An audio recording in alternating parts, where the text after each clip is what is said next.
guys go. Uh, there are two parts of my vision. I'll be as open with you and as I don't want to sell you anything. I just want to be. You've given me a week of your time. It's not easy to give this kind of time. So I'm going to talk to you as if you are bought into this vision. And we're having a conversation over dinner. That's how I'm going to talk to you, okay? When I started this work, I wanted to revolutionize how Arabic is taught because I felt like Arabic is the main obstacle for people to be able to appreciate the Quran. That's when I started. My view evolved since then. I believe it's one of the obstacles to the understanding of the Quran, but actually properly studying the Quran and contemplating the Quran itself is an obstacle. Like even if you know Arabic, you don't know how to approach the Quran in a systematic way, in a deep way. So there's two problems. One problem is Arabic studies, the other problem is Quran studies. Those are two major problems. And I want to be able to, whatever life Allah has given, I think of this as I'm in my mid-40s now, so I think of this as the last chapter of my life has begun. And so I think about death and I think about whether it's tomorrow or it's 30 years from now or 40 years from now, I need to plan leaving something behind that can make a contribution to these two problems. The one problem being how to revolutionize and democratize Arabic education and create a standard for it so Muslims around the world across languages can learn the Arabic language and have access to learning the Arabic language for the purpose of accessing the Quran and beyond. And then on the other hand, leave something behind that can open the door for even further study and investigation into the Quran. So that the end of my life and my work becomes the beginning for the next generation, and they take it way further than I could have taken it, right? And then as generations go, if that legacy continues, then more and more service is being done to the Book of Allah. And it's penetrating more and more in society. That's the vision. Now, my first vision was about Arabic. And so eventually that materialized into a building, a campus in Texas, where I was teaching the Arabic language. I had full-time students and all of that. But I'll be, again, honest with you about my experience of that campus and what happened with that campus. I was teaching students Arabic, I was teaching them Quran, I was teaching these things, and I think I was doing a pretty good job. Students were in their 4th month, teachers would visit from abroad, like Moroccan teachers, Saudi teachers, Yemeni teachers would visit us and say, Subhanallah, تعلموا كل هذا خلال سنتين? I was like, لا هذا هو الشهر الرابع. Like they'd say, they learned this much in 2 years? I was like, no, this is the 4th month. Like they were learning fast because the curriculum works. The teaching methodology works. So the program was successful, alhamdulillah. I ran it for about a decade. But I realized something about the program. I was graduating these students, but then they were going on to not do Quranic studies. They were doing other Islamic studies, which is cool. But if that's what you want to do, then I don't want to invest so much in you. You can learn Arabic somewhere else. I want to invest in that which leads to my vision, which is the furthering of the study of the Quran. And in its shade, all the other Islamic studies. Because to me, that's the need of the hour. I respect all the other Islamic studies and the other institutions that are helping excel in other Islamic studies. I love that they're doing that. That's not what I'm doing. I'm not against it, but that's not what my focus is. My focus is to further the study of the Quran. And then I realized that this work is actually global in nature. When you have a building, when you have a campus, when you have a big masjid, et cetera, you know what the people who run the place, you know what they're thinking about? How do we get more people through the door? How do we get more youth involved? How do we start a program that's going to get more interest? How do we bring in? And plus there's the building maintenance. Then there's the expenses of the building. Then there's the human resources. So how do we raise the funds? How do we do this? How do we do that? So instead of thinking about the big vision, the building becomes the vision. The problem is the building becomes the vision. So over the years, I actually started doing lesser and lesser programs on the campus. And I started doing programs in Indonesia, in Malaysia, in Turkey, and in Canada, across this country, Pakistan. I just started going and spreading the work everywhere. And I realized there's a lot more to do, and the worst thing I would do is to put all the focus on the campus. And there are, I'll be honest with you, there are people that I admire. I think they're profound thinkers, intellectuals that have a great bit to offer the ummah. And they became obsessed with the idea of an institution, brick and mortar, campus institution. and they spent the better part of the last decade raising funds for that location for those 30, 40, 50, whatever students, and they could have been impacting millions of people. But they chose not to do that. They chose to build that building instead, right? And I personally, all the best to them. I pray those institutions are legacies into the future. Allah accepts that from them. I don't see myself doing that. I see myself not as someone who will build an institution. I see myself as someone, and my team as someone who would help others build their institutions. So I want to be the cloud services, right? So all the other places are downloading us and using us, right? So I want to build a curriculum and a teaching methodology for Arabic that Islamic universities can use, that Islamic schools can use, that homeschoolers can use, that new Muslims can use, that universities in Pakistan can use, in Indonesia they can use it, in Turkey they can use it, in America they can use it everywhere, right? That's the vision for the Arabic side. But there's a bigger vision for the Quran studies side. And that is that I eventually, there's two parts of that. The very grand vision is I want to have so much subscription to Bayyinah TV, that so much money is coming into Bayyinah TV, that what Netflix is now doing, it's creating its own films, right? And it's taking, Paramount Pictures and others out of business because they have their own powerhouse production, right? I think if enough funds are coming in through the subscription base that's benefiting from the Quran, I can actually start investing in documentary and full feature production film inspired by the Quran. I can start investing in. So wait, yeah. Okay. So and I'm of a different inclination in certain things. So I do believe, for example, I'll give you an example that impacted me a lot. Astaghfirullah, when I was in Delaware, I was driving through, I watched some TV. So there was a TV show called House. Okay, somebody admitted. Okay, very good. Okay, so House is really great, really well written TV show about a doctor who solves medical issues that nobody else is able to solve. But he is really a jerk, and it's highly intelligent, makes everybody feel stupid, and he's a staunch atheist. He's a staunch atheist. And virtually every episode is him somehow making fun of some religion or somebody who believes in God. No professor, no intellectual, nobody was able to preach atheism more successfully than House was in the middle of a show. Right? That's the nature of propaganda. Right? You can normalize something and you can present the arguments by what looks like entertainment, but it's actually messaging. Right? And for some reason, Muslims haven't learned that lesson. We're not producing what we should be. I think there should be Quran-inspired anime. I think there should be. I think there should be Quran-inspired kids shows. Not just overtly Islamic kids shows where, Alhamdulillah, MashaAllah, oh my God, ha ha ha. That's all cool. That's very good.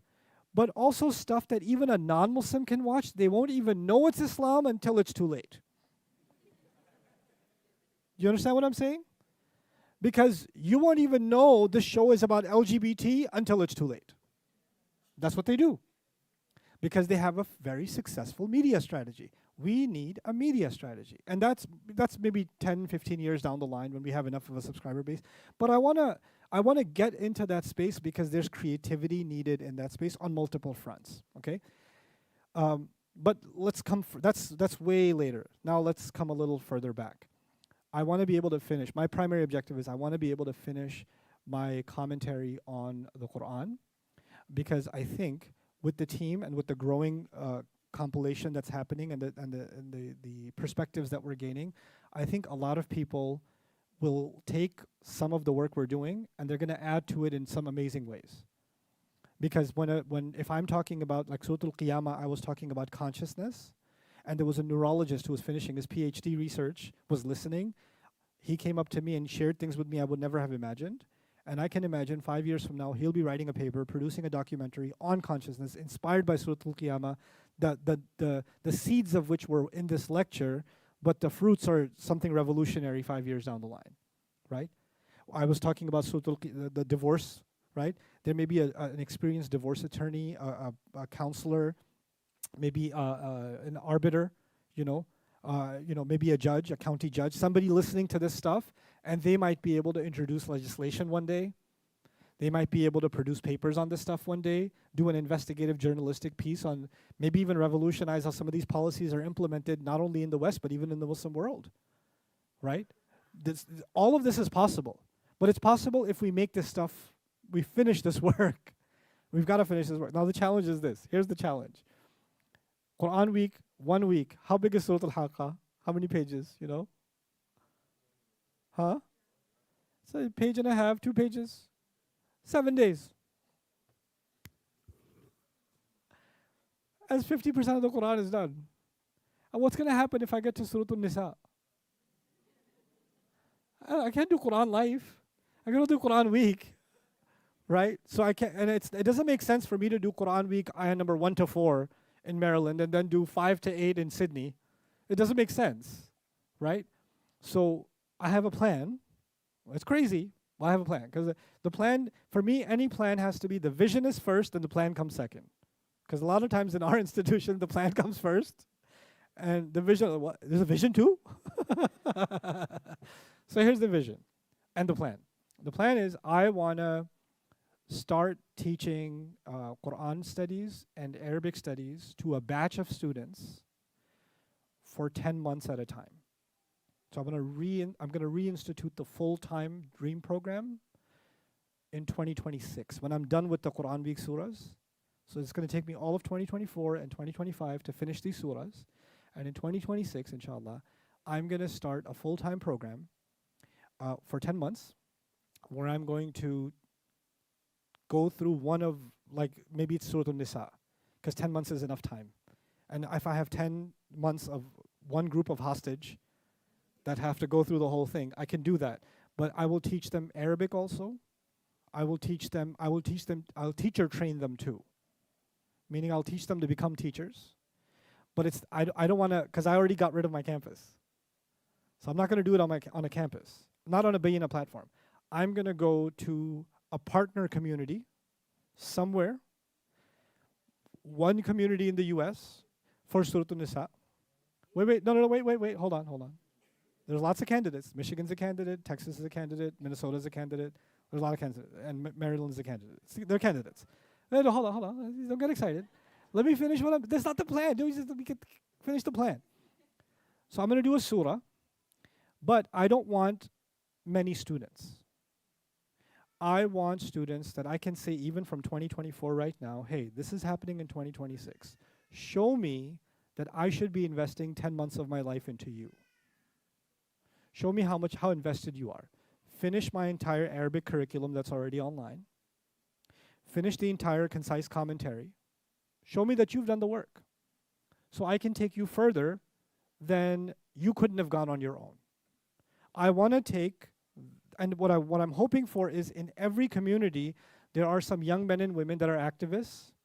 There are some young men and women that are good da'is. They can do a halaqah. They're confident. They're outgoing. They're smart. They have a good career path ahead of them. I don't want somebody who's full-time in Islamic work. I want someone who's an MBA. I want someone who's a doctor. I want someone who's an engineer. I'm someone who's an entrepreneur. I want someone who works at the State Department or someone who works somewhere else. Like I want people that are accomplished in life, that are at the top of their careers, at the top of their Quran. That's what I want. I want a generation of people like that.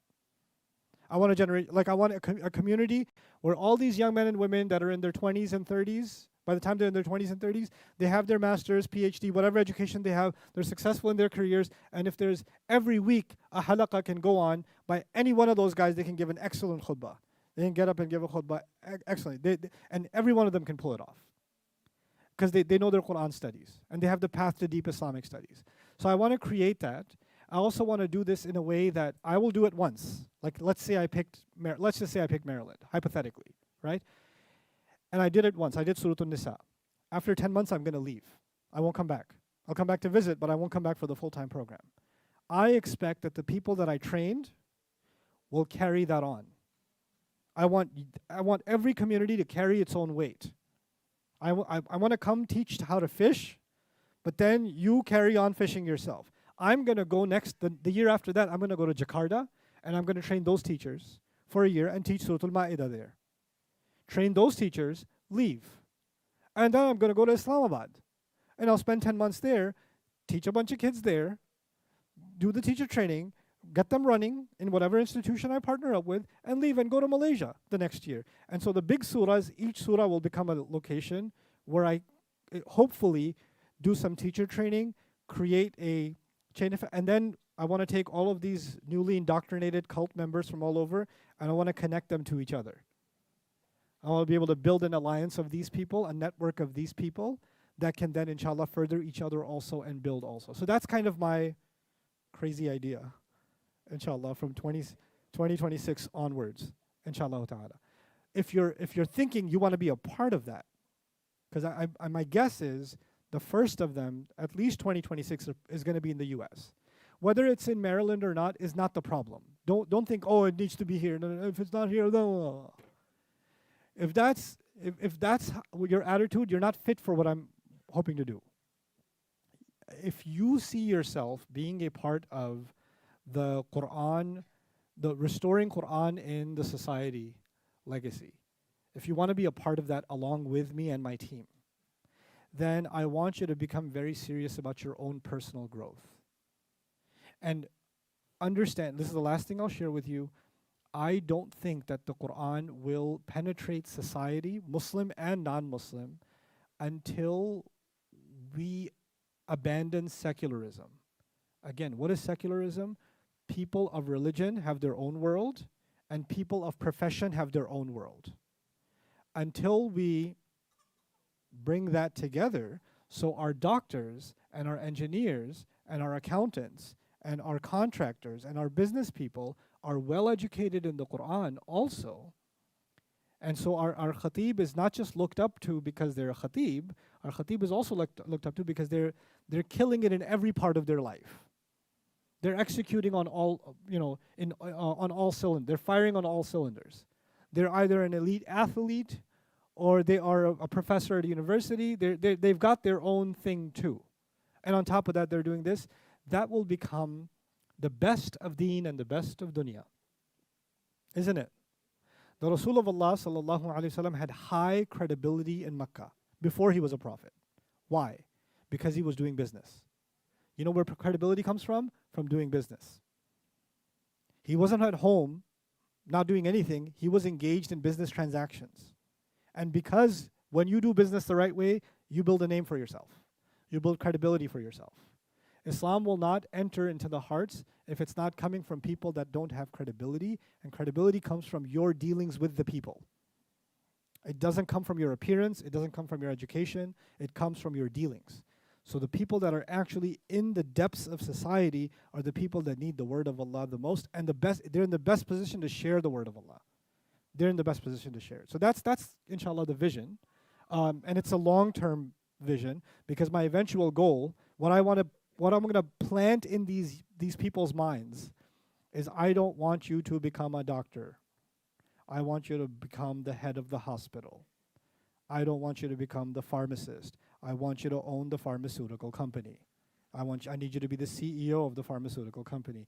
I don't want you to be a researcher. I want you to run your own labs internationally where you're doing the research, where you're conducting the research and there's 1,000 researchers under you. Why? Because it's high time we developed and cultivated an alternative to the conglomerate multi-billion-dollar industries that are sucking the blood of humanity, right? They're the al-mutaffifin of our time. الذين إذا اكتالوا على الناس يستوفون وإذا كالوهم أو وزنوهم يخسرون. Allah says when they weigh from when they want their money from people, they take the full amount, but when they give back less. Isn't that every insurance company?